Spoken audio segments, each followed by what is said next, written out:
Assalamualaikum warahmatullahi wabarakatuh.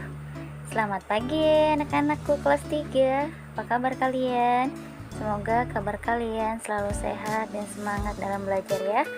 Bertemu kembali dengan Ibu Nur Hayati di pelajaran Pendidikan Agama Islam. Hari ini kita akan melanjutkan pelajaran yang kelima. Setelah kemarin kita melewati PTS. Nah, Ibu doakan semoga hasil PTS kalian mendapatkan hasil yang terbaik. Amin ya robbal alamin. Memasuki pelajaran yang kelima yaitu tentang sholat kewajibanku.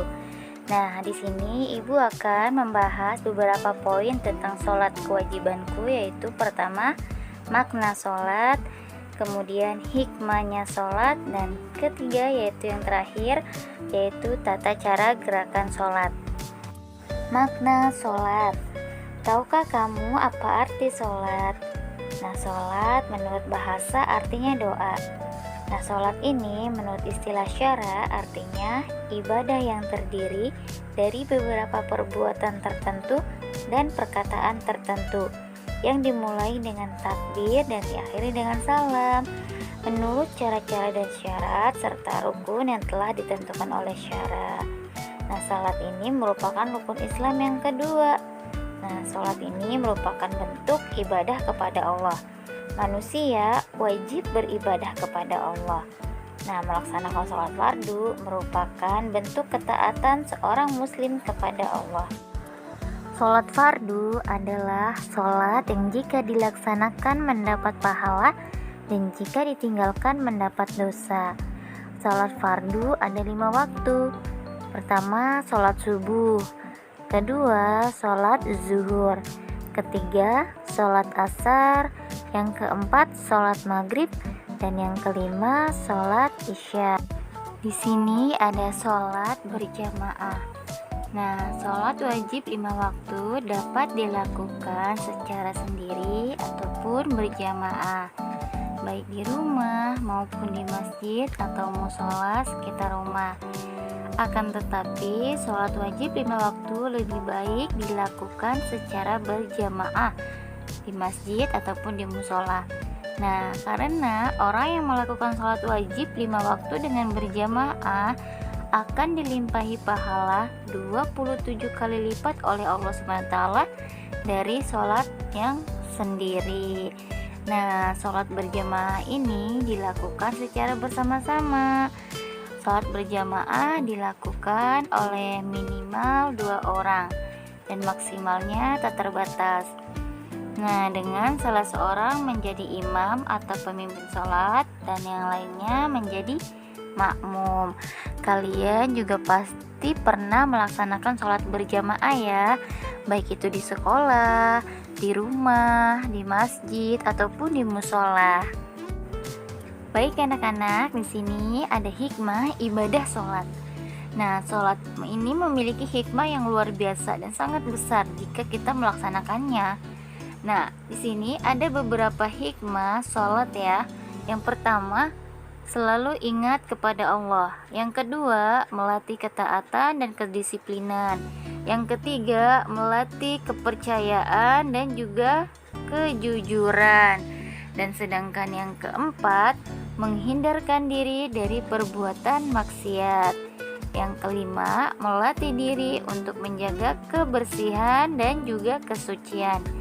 Dan yang keenam, menjaga kebersamaan. Nah, itu adalah hikmah ibadah sholat. Baik anak-anak, kita memasuki tata cara gerakan sholat. Apakah kamu sudah bisa melaksanakan sholat? Nah, sebagai anak muslim, kamu tentu telah melaksanakan sholat dan belajar sholat dari kelas 2. Bahkan, kamu pun pasti sudah diajarkan sholat sejak kecil oleh orang tua kalian. Nah, di sini ada tata cara gerakan sholat. Kalian harus perhatikan baik-baik ya. Baik anak-anak, perhatikan di sini ada tata cara gerakan sholat. Nah, gambar pertama di sini berdiri tegak.